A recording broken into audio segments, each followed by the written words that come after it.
crois qu'il faut arrêter sur la gestion au thermomètre des places d'hébergement parce que c'est pas acceptable dans un pays comme le nôtre et c'est le chantier que j'ai commencé à initier sur lequel le gouvernement continue de travailler, c'est-à-dire qu'on ait les moyens de pouvoir héberger dans de bonnes conditions, c'est-à-dire pas de recourir de façon massive à des hôtels, qui permet aussi une économie de moyens, je le dis, c'est pas forcément dépenser plus d'argent, c'est mieux dépenser l'argent de l'État et répondre à cette mission indispensable qui est celle de pouvoir faire en sorte que personne ne dorme dans la rue. Alors Comment en travaillant comme ce qui se fait dans ce département, et c'est pour ça que je suis contente d'être à Lyon ce matin, parce que l'ensemble des associations, l'État, les collectivités locales travaillent ensemble. Et il faut mettre les énergies dans le même sens pour notamment permettre aussi le relogement définitif. Parce que beaucoup des personnes qui sont accueillies dans les centres d'hébergement peuvent et doivent pouvoir avoir accès à un logement. Parfois, il faut accompagner l'accès au logement, et ça c'est un chantier sur lequel nous travaillons, c'est-à-dire le logement accompagné, c'est-à-dire que les gens soient dans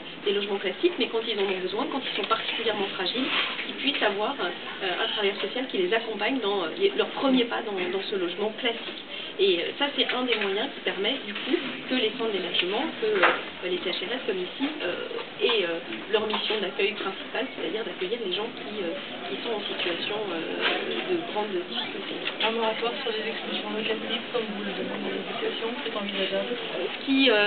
La circulaire qui va être signée par Manuel Valls et par moi-même va permettre que tous les bénéficiaires prioritaires d'ALLO ne soient plus expulsés.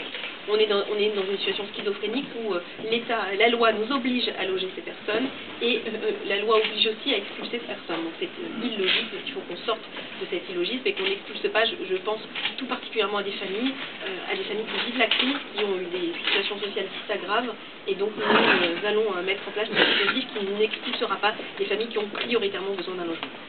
Quels mécanismes disent aussi que 50 milliards, ça n'est pas suffisant. Millions, c'est ça. 50 millions. Mais les besoins sont immenses, c'est certain. En même temps, chacun le sait, on est dans une situation budgétaire extrêmement contrainte. Aujourd'hui, le budget de l'hébergement d'urgence va augmenter en 2013 plus 13% par rapport à 2012, dans une situation que vous connaissez. Donc c'est vrai que c'est difficile, mais je pense aussi, et je l'ai dit, qu'il faut qu'on puisse mieux utiliser cet argent, avoir des situations et des solutions plus pérennes qui sont finalement moins coûteuses que les solutions d'urgence qu'il faut mobiliser sur l'instant. Et donc je sais à quelles difficultés sont confrontées les associations. Les gens qui travaillent dans ce secteur ont vraiment toute ma reconnaissance, mais j'allais dire en mon nom toute la reconnaissance de l'État pour leur mission qui est une mission absolument indispensable à la cohésion et à la solidarité de notre pays.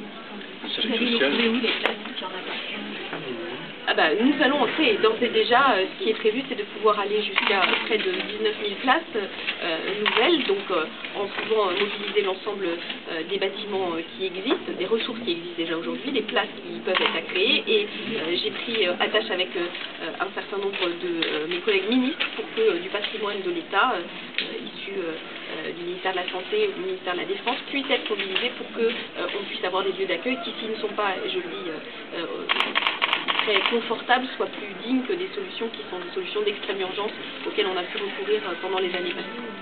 Ça démarre quand vous dites qu'il ne faut pas attendre que les températures baissent? Oui, le plan d'urgence hivernale sera en place dès le 1er novembre, mais tout le monde est en situation pour qu'il puisse être mis en œuvre dès le 1er novembre et que les ouvertures de place se fassent le plus rapidement possible et pas, je le dis, en fonction de la température extérieure.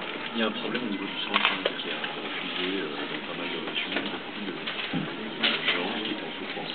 Oui, il y a un problème qui s'appelle la crise, et c'est pas un mot. Quand on a dans un certain nombre d'endroits moins de plus de personnes qui sont en demande d'hébergement, c'est qu'il y a des gens qui sont plus en difficulté, qui subissent la crise, le chômage. Dans cette région, il y a 900 personnes par jour en ce moment depuis le mois de septembre qui s'inscrivent en plus au chômage. C'est pas qu'un mot, c'est une réalité humaine, sociale, vraiment très difficile. Et je suis très préoccupée de la situation des familles. Je pense qu'on ne peut pas accepter que dans notre pays, des enfants soient séparés de leurs parents simplement parce que leurs parents n'ont pas les moyens de trouver un toit. Donc nous avons une responsabilité. Donc c'est pourquoi il y a effectivement ces 50 millions qui sont mobilisés, qui vont être mobilisés aussi pour appuyer les équipes du 115, pour créer de nouvelles places. Nous faisons ce qu'il est possible de faire et tout ce qu'il est possible de faire pour répondre à cette situation en étant conscient qu'elle est extrêmement difficile. Est-ce que vous souhaitez également qu'il y ait un moratoire dans ce milieu comme ça sur le déménagement des camps de Rome qui pose aussi un problème? Je crois que, je le dis, nous sommes dans un pays où nous avons la responsabilité de ne pas accepter que des gens vivent dans des conditions qui sont des conditions qu'on peut qualifier de bidonville. Hein. Il y a des gens qui sont à la rue, il y a des gens qui vivent dans des cabanes. Donc il faut qu'on trouve des solutions. Il y a des expériences qui fonctionnent, notamment avec les Roms, je vous dis, des villages d'insertion. Il faut que les collectivités locales se mobilisent, qui permettent de trouver des situations qui sont des situations qui sortent ces personnes de la situation dans laquelle elles se trouvent, qui sont acceptables pour ces personnes, sans les fragiliser encore davantage.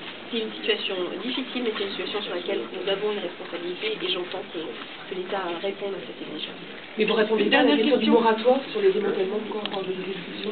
Écoutez, moi je souhaite que de toute façon, tout état de cause, la circulaire soit appliquée, c'est une évidence, cette circulaire interministérielle qui impose qu'aucun démantèlement ne puisse avoir lieu sans travail sur la solution alternative. Donc ça veut très clairement dire que les démantèlements ne doivent être possibles que si une solution alternative existe et qu'en tout cas on ne peut pas accepter, qui plus est quand les conditions atmosphériques se dégradent et que la vie dans la rue devient un danger pour pas seulement la santé mais pour la vie même de ces populations et de ces enfants, que cette situation